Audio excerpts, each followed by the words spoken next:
particularmente nos habíamos referido a Llanos de Tenglo la semana pasada, y ahí la conversación tiene una bajada que tú quieres hacer porque te lo comentaron también desde la propia empresa.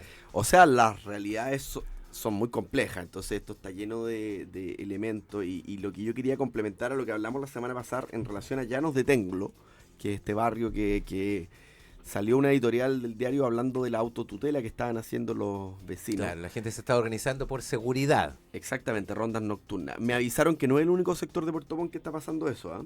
Hay varios más, al parecer. Mira, ya, Sí, sí. ya. Bueno, es un tema país, pero lo que quiero decir es lo siguiente. Hay un cuando se entregaron los permisos para la construcción de las primeras casas, en los proyectos que habilitaron la creación de esos barrios, la empresa se le solicitó y se comprometió y lo ejecutó llevar transporte, llevar locomoción colectiva.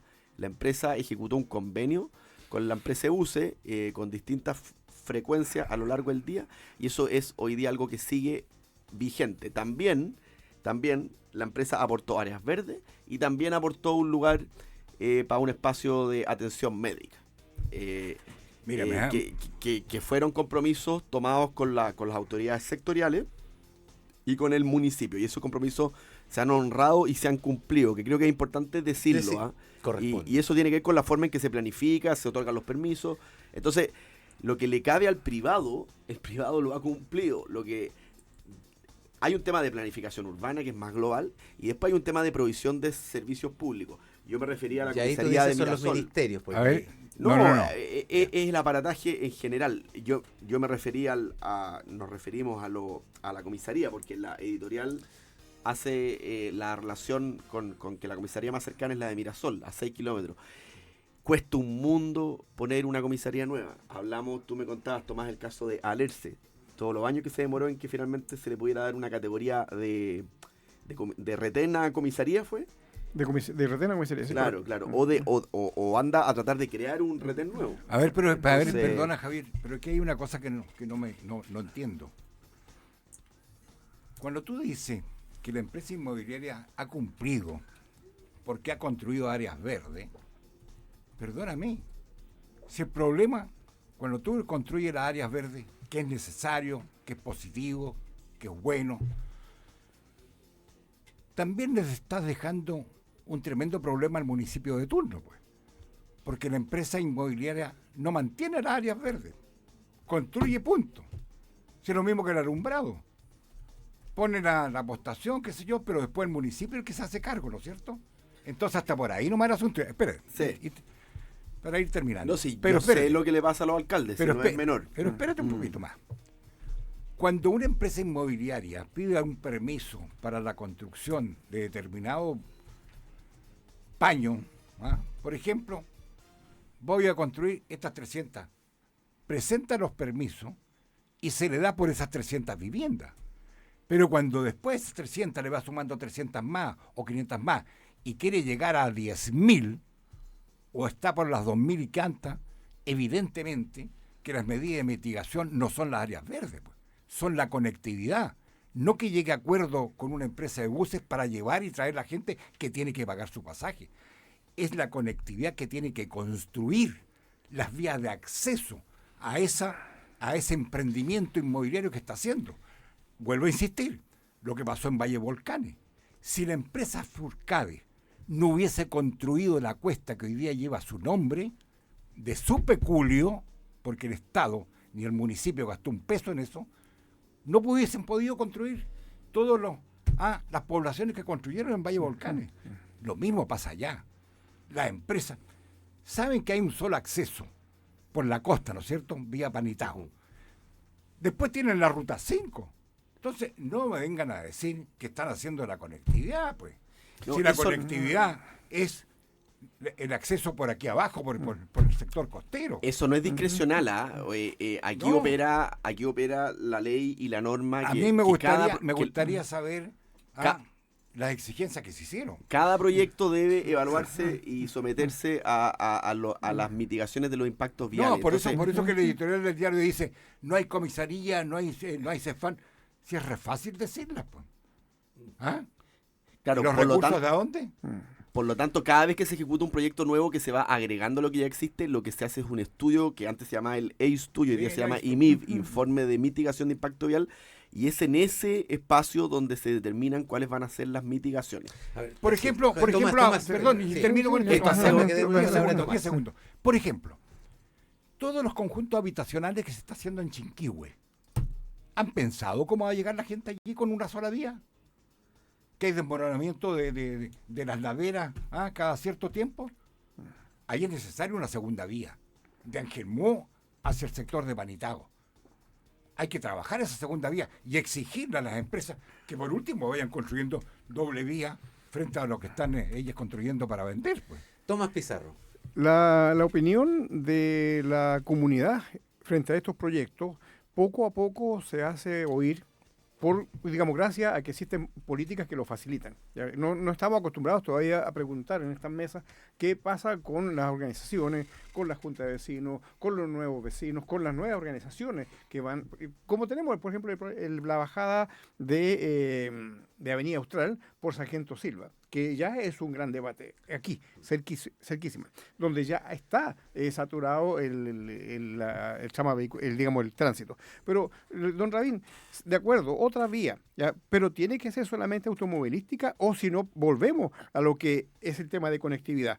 Vamos a colocar los funiculares, vamos a colocar los ascensores, vamos a construir por la costa, vamos a poner otro tipo de movilidad, porque también es un tema enorme. Estamos Sí. hablando en sectores donde no podemos, Sí. no tenemos acceso Sí, al pero- funicular. No, de acuerdo que no, pero podemos colocar otro tipo de conectividad que no sea necesaria. Entonces, pero también tenemos que considerar todas estas alternativas. Sí, yo entiendo que se trata al final de los notos, etcétera, pero igual hay que descongestionar, y para esa descongestión tiene que buscar otras tecnologías. Tenemos que ser más atrevidos en el sentido de cómo nos vamos a seguir conectando. Ya discutimos anteriormente lo que iba a ser la ruta elevada por encima de Presidente Ibáñez, que tampoco lo logramos conversar en su época.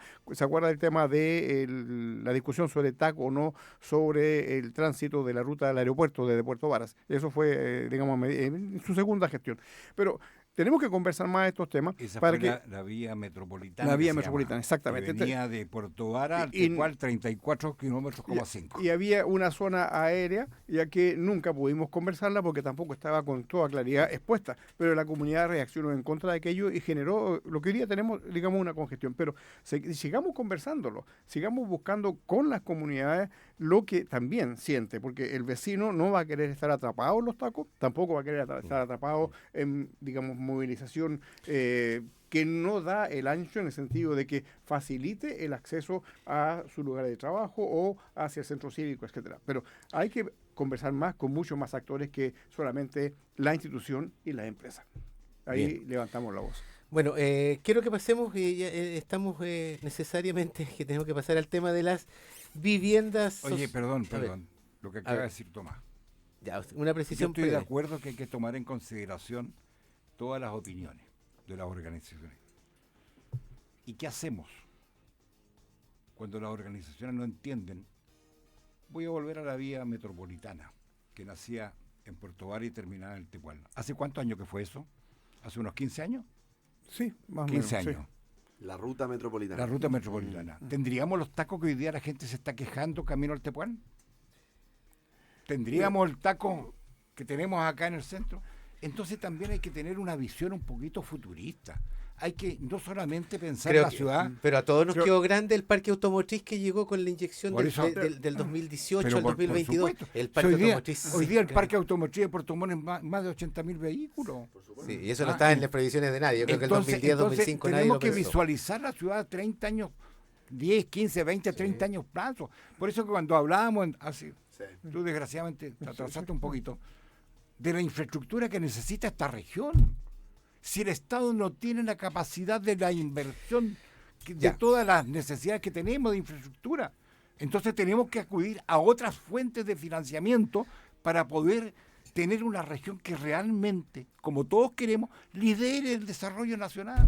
Y ahí entramos con dos temas, de inmediato. Aquí me aprovecho de esta última frase de Rabindranath para decir, bueno, entremos rápidamente a la planta de viviendas tecnificadas. Y también me parece súper interesante que a propósito de ese clivaje podamos también hablar de lo que pasó en la semana con estas dimes y diretes respecto del financiamiento para el centro oncológico, donde también de nuevo hay voces que hablan de que poco menos que es el infierno tener que recurrir a los privados para poder llevar adelante este proyecto, en circunstancias que el mundo privado, lo demuestra ayer la empresa, ¿no es cierto? Tecnofast, ¿se llama la empresa, Javier? Tecnofast y Tecnopanel, sí. Hablemos un poquito de esto, de efectivamente cómo llega, Hablemos. cómo abrimos la mirada más allá de la caja. Tremenda noticia. A ver, Oye, solamente para tomarme lo que dijo Rabina, estamos usando el clivaje de radio. para liderar con una visión de futuro, también hay que ir contra el viento que predomina. Y para hacer tortilla hay que quebrar huevos.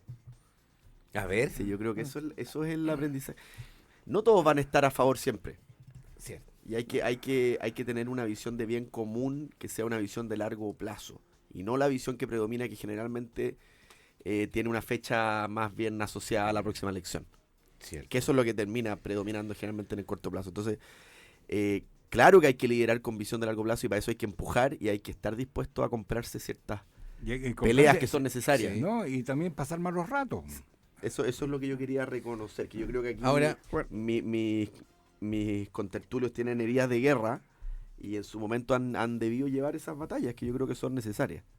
Bueno, sí, para ir al... vamos a los temas de la tecnificación de viviendas, ¿no es cierto? Interesante, 400 viviendas al año, capacidad productiva de la línea modular de esa planta. Un tema... Ayer se inauguró la planta más moderna de Chile de esta empresa que se llama Tecnofast y tiene una fila que se llama Tecnopanel, que han sido por años líderes en la construcción de soluciones modulares.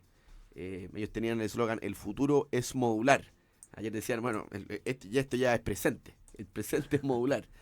Tremenda inversión, son 15 millones de dólares en una planta que está ubicada en la ruta 5 entre Puerto Varas y Puerto Montt, que lo que va a poder hacer, ayer estuvimos caminando en el módulo de vivienda social, que es el mismo que se está usando, es prácticamente el mismo que se está usando en el proyecto La Chacra, en Castro.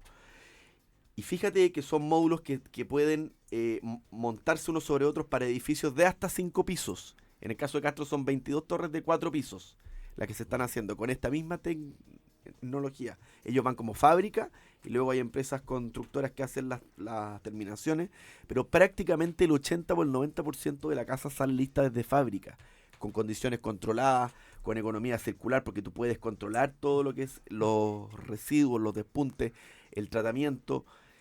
Estos módulos son en base a madera. Madera chilena, madera de pino, bien tratada. Entonces es una tecnología que hoy día está en Chile. A mí me llama positivamente la atención que ellos hayan elegido emplazar su planta acá para abastecer toda la zona sur, inyectando 15 millones de dólares, que es la planta, de las 4 plantas que tienen, o sea, esta es la cuarta, es la más moderna de todas. Ayer había gente de los fabricantes de las máquinas de Canadá, hicieron una demostración. Bueno, vino el ministro, Sí, claro. dio unas palabras muy sentidas en torno al futuro que esto significa para la construcción industrializada. Y yo creo que esto nos está marcando que este es un camino que hay que ampliar y que hay que reforzar porque permite que las viviendas lleguen antes a las familias que son aquellas que están esperando por años. Nosotros sí, por favor, solamente decir a propósito de lo mismo que también la otra gran noticia, yo lo dije, lo comentábamos fuera de micrófono, el plan de viviendas insulares, que también tiene que ver cómo apalancamos también vivienda para quienes viven en esta región, pero viven en aquellos lugares que son de dificilísimo acceso. Yo creo que en ese sentido el ministerio, la política pública, se ha puesto a la altura. Yo creo que abrir la ventana, Tomás, ¿tú querías comentar el tema? Sí, lo principal es que hemos estado conversando esta latencia de la economía circular y al mismo tiempo esta innovación. Voy a enfatizar en la innovación. La innovación llama a que muchas ideas de muchas personas, y no solamente doctos y letrados, sino que también del maestro que está en la línea de despunte en una salmonera, o de la dama que está en el despinado con sus muñecas casi rotas. Ahí ha habido enormes cambios, enormes innovaciones, pero también tenemos que incentivarlas para que realmente este tipo de soluciones, enhorabuena, la industrialización de la producción de vivienda, eso es un gran avance y va a arrastrar a muchas otras iniciativas, porque pues va a ser una nueva actividad económica boyante. Muchos pequeños empresarios muchos microempresarios va a poder prestar servicio a estas otras grandes actividades. Eso se reproduce no solo en la construcción, también en la salmonicultura. Esos espacios también abren este diálogo nuevamente con inventores, con innovadores, con personas que necesitan también hacer ver lo que han avanzado por cuenta propia para poder contribuir.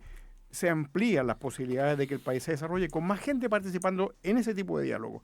La economía circular es ese gran espacio. Pero por otro lado también tenemos que atrevernos más. Lo dice don Rabín con toda claridad. Tenemos que atrevernos a pensar, y también lo dices tú como conductor, fuera de la caja. Enhorabuena que estamos conversando en un país que no se cae a pedazos, sino que toda la gente lo está reinventando, lo está reformulando, lo estamos rehaciendo como se quiera para un siglo nuevo, hipermoderno y con mucha tecnología. ¿Cómo vamos a ir todos juntos a encontrarnos con esa nueva tecnología, con esos desafíos? Y ahí cabe una vez más. Enhorabuena de que hoy día la participación es institucionalizada. Los diálogos de la empresa con sus consumidores, los diálogos de las instituciones con sus usuarios, es lo que se viene. Y en eso tenemos que estar mucho más abiertos de mente para poder entender también de que no es solo una élite la que determina cómo se construye el país. Bien. Oye, a mí, yo quiero decir dos palabras. Yo me alegro mucho de esta construcción, de esta inauguración de ayer, de esta planta. Sí. Creo que esto nos va a ayudar a paliar en parte el déficit que tenemos de vivienda, no para gente que gane 5 millones de pesos mensuales o 4 millones de pesos, o que pueda comprarse una casa de 4.000 o 5.000 UF. ¿Ah? Y que es, creo yo, lo que como Estado debemos apoyar y propiciar, o como público. Yo recuerdo que Carlos Monte, en marzo del año 2022, cuando asume como ministro, por encargo de la familia Holzapfel, yo le llevé un documento al ministro de la Vivienda actual, donde Néstor Holzapfel le entregaba lo que él había propuesto en la década del 70. Porque Holzapfel fue uno de los pioneros de la construcción modulares. Se construyeron en la época de Frei Montalva, la Alianza para el Progreso, por ahí en esa época, escuelas, que algunas todavía uno las puede ver ahí ya, claro, medias ruinosas en los sectores rurales. Entonces, yo le dije a Monte que le llevaba este documento, no voy a explicitar de qué se trataba, porque todos sabemos la historia, qué sé yo, y le dije, también los chinos tienen estas casas modulares y la mandan en container, qué sé yo, y va lo que acaba de explicar Javier. Mira, me dijo, yo estoy convencido que esta es la solución para las viviendas que nos hacen falta. Pero quiero que en Chile tengamos estas plantas modulares. Así que a los chinos no vamos a propiciar que sea la industria, que sea acá en Chile. Y ojalá en tu región, me dijo. Porque en Temuco hay alguna, me dijo, pero muy chiquitita, qué sé yo, pero vamos a ver. Y yo me alegro mucho que eso lo haya cumplido antes de entregar su mandato. ¿Ah? Porque creo que es una gran noticia, sobre todo para nuestra zona, para estas 3 regiones, con insularidad, con ruralidad, etcétera, etcétera. Estas son las cosas de visión de futuro. Oiga, vamos a ir a la pausa y volvemos para hablar del Centro Tecnológico de Economía Circular, y también les voy a pedir su opinión sobre el último, ¿no es cierto?, la última refriega que hay sobre el Parque Metropolitano también, porque ahí también el ministro se refirió, y el ministro Monte, está involucrado el alcalde de la ciudad, y hay dimes y diretes. Así que vamos a la pausa y volvemos.